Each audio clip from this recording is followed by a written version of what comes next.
What's up, y'all? This DP. And right now in this video, I'm going to tell y'all why I got out the streets. It was a little process that I went through in life, but I'm going to explain exactly why I got out the streets and why I know, man, the streets is just all over and it ain't really meant for us to make no money. It's really meant for the destruction of our people. And in this video, I'm going to go over that.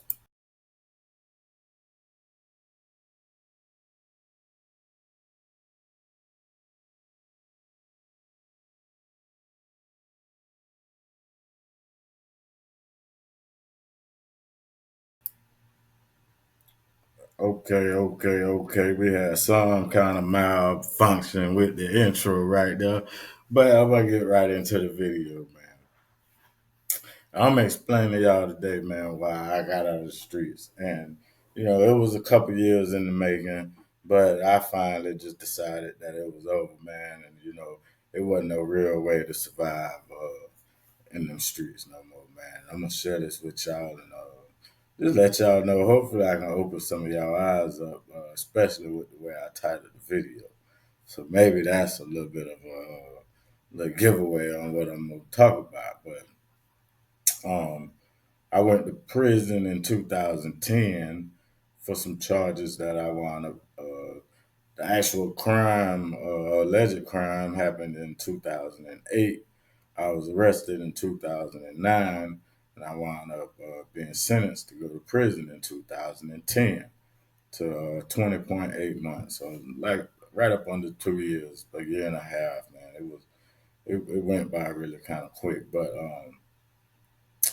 before I went to prison and when I was arrested on these charges, which was two sales and two possessions of crack cocaine.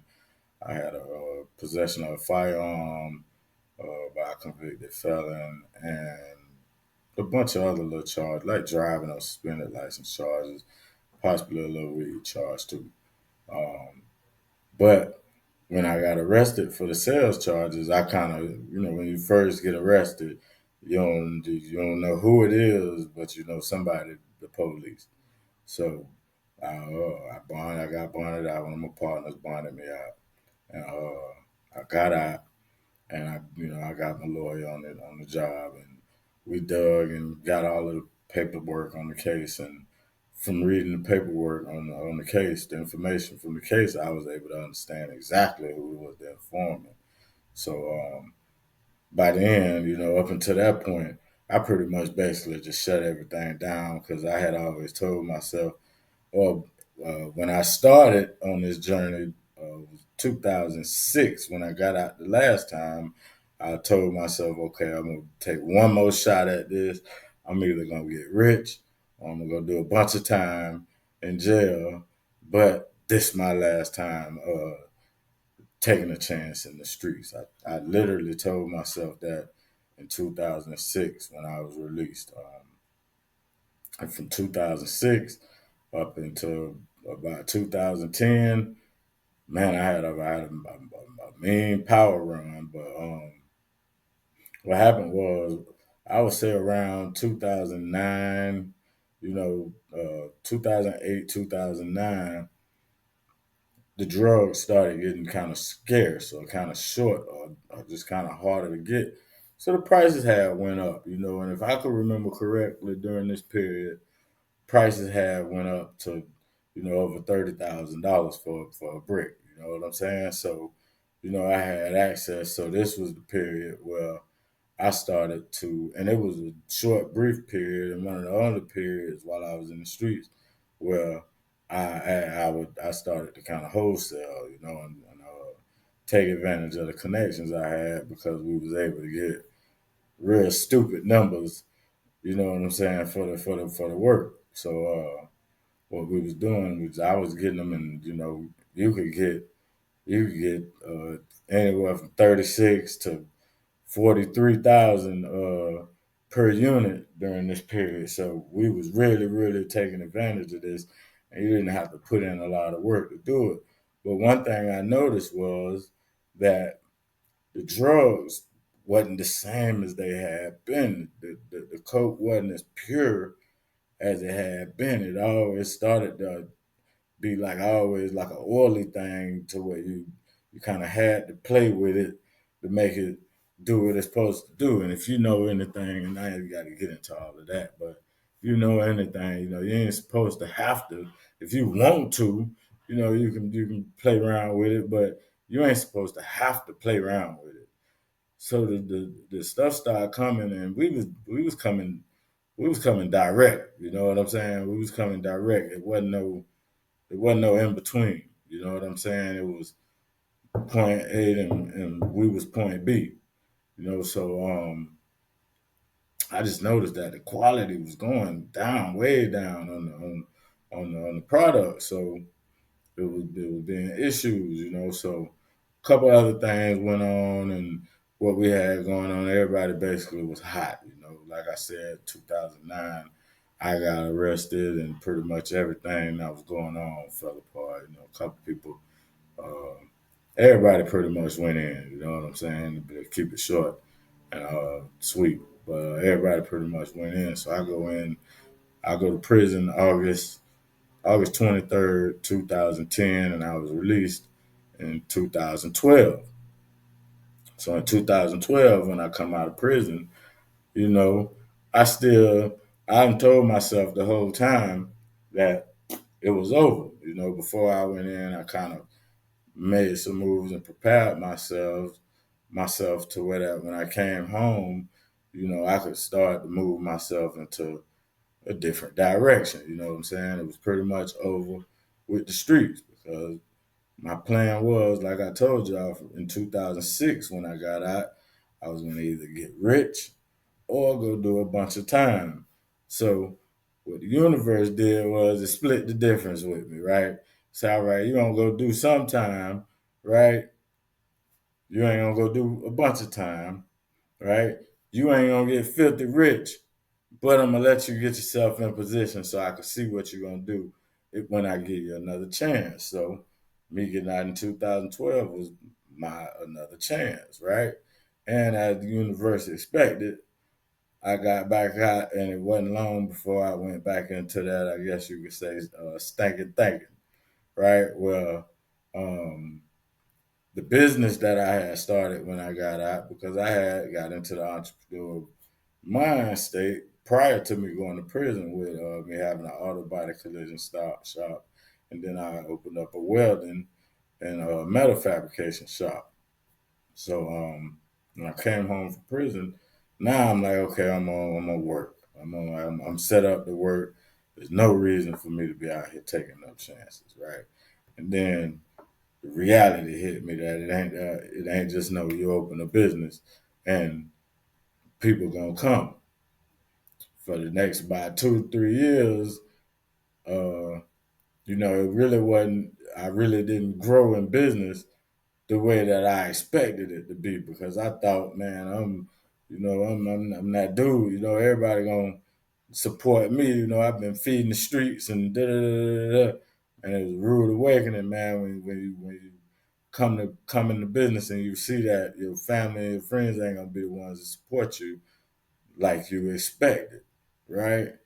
Because for one, being from where I had came from, a lot of people probably just didn't want to come around nothing I had going on because they probably suspected I still had the same type of things going on. But I was really putting an honest effort to it when I first started when I came home from prison. But slowly but surely, you know, me not at the time understanding, no pain, no gain, I wanted that fast money. So boom, I started, just stick my nose out, you know what I'm saying, and see what the temperature like in the streets. And I saw that it was the same thing. That actually got worse because now it was really, kind of hard in the streets for these dudes to find narcotics because a lot of the real dudes that really is movers and shakers, they really wasn't moving, you know what I'm saying? And it was just a bunch of, in my opinion, dudes that really ain't supposed to be in the street. So I saw that, and I saw the people that was in power and that you had to deal with. at the time if you was gonna move that way with coke at the time. So I decided, man, I'm gonna let them have. They can have the coke game. The coke game messed up. They got all garbage. You know what I'm saying? Ain't nothing but garbage floating around. And I never had seen the drugs this bad. You know what I'm saying? I was used to seeing we was getting real we was getting real dope, man. You know what I'm saying? These dudes don't even know what real dope is. And now sitting back later, I'm of the opinion that that's around the time, and I'm saying 2006 to 2012 or 13, whenever this was. I believe up in that time is where they first started slipping fentanyl into the narcotics that they was bringing from Mexico, you know. And what they was doing was the cocaine produced in South America. But what they doing is what they, from my understanding, they coming through Mexico with it, and they made deals with the Mexicans, so the Mexicans get it for a real good number. But what the Mexicans started doing was the Mexicans started cutting the drugs with fentanyl, right? So it's around 2013, 14, somewhere up in there. But I had done decided, man, I ain't the coke game over. Ain't no more real dope. I went to the next best thing. Now I ain't have a real long history in dealing with it, but I started playing around with the food, with the dog food, right? And this was where it was still kind of how I was used to hustling. Well, you ain't have to be talking about you gonna get a million keys or nothing and nothing. You could just get enough for you, and then you could go straight to the streets with it. So that's what I was doing. I was playing with the dog food, and I was seeing my success in that. And one of my partners who he used to fuck with me, and he used to grab from me. So it got to a point where he started seeing some other dudes, and he really ain't know what was going on because it would look crazy. So he called me one day, and he was like, "Yeah, man, I got this from such and such," and it was like, "Man, they love this. They don't really like that." So I look at it. It was pink. It was like a pinkish, purplish looking. So I'm like, I smell it because if you know about the dog food, I smell it and it don't got the smell. So I'm like, what the fuck is that? So he like, man, I don't know, but they love it. They don't even want that. So I'm like, I'm confused. I'm like, I don't want that because you know what we playing with at the time, if you know about that, we putting like I put like a 4 piece on him, and then you still got enough room to put a 2 piece or a 3 piece on him. So now you got this pink junk over here, and you talking about this ain't nothing. They like that more. I'm like, what the? I'm like, man. I was like, at the time, I remember telling him, I was like, man, listen, be careful with that. I don't know what that is. I ain't never seen nothing look like that before. Man, be careful with that. I don't want nothing to do with it. Right? So not long go on, and not long go on. And these dudes, the dude he was grabbing that from wound up getting knocked off. And if you're from the area, I ain't gonna scream no names, but they wound up getting knocked off. And that's when kind of it first come out. And if I'm correct, they was the first people charged with it federally because prior to them being charged federally with it, it wasn't even a crime to possess fentanyl. See, they don't tell y'all that fentanyl been around, right? And it wasn't legal until I want to say around I want to say around 2000, maybe 18, 17, right? To where it actually became a federal charge and became I believe it's a Schedule 1 narcotic. But prior to that, it wasn't on the scheduling table, right? And these dudes was one of the first cases. I want to say they was the first case, but they wound up being one of the first cases on a fentanyl indictment, and it was a lot of people that you know it was alleged that lost their lives from this stuff that these dudes pushing in the streets. And, it was really, in my opinion, from inexperience in the streets because, like, when I first saw it and came across it, my immediate reaction was, man, I don't know what that is and I ain't touching it. I know what this is. I know what that is. I know how it look. I know how it's supposed to look. I know how it's supposed to smell. I know all of that. So I'm familiar with what I'm messing with. Y'all do what y'all want with that. I ain't touching it. And after a while, it didn't take long either. After a while, man, I'm gonna tell you, man, that stuff put all of like the heroin dealers, man, that shit ended the heroin game. It really ended the dope game, and it's to the point where everybody want fentanyl these days. And what people don't understand is a lot of the drugs that's in the game coming from the Mexicans. The Mexicans copying from the real sources. And then they cutting everything, right? Or just making straight fake dope, right? Out of fentanyl. Man, I'm telling you, man, they got that fentanyl, man, that thing, that thing come back in the water, right?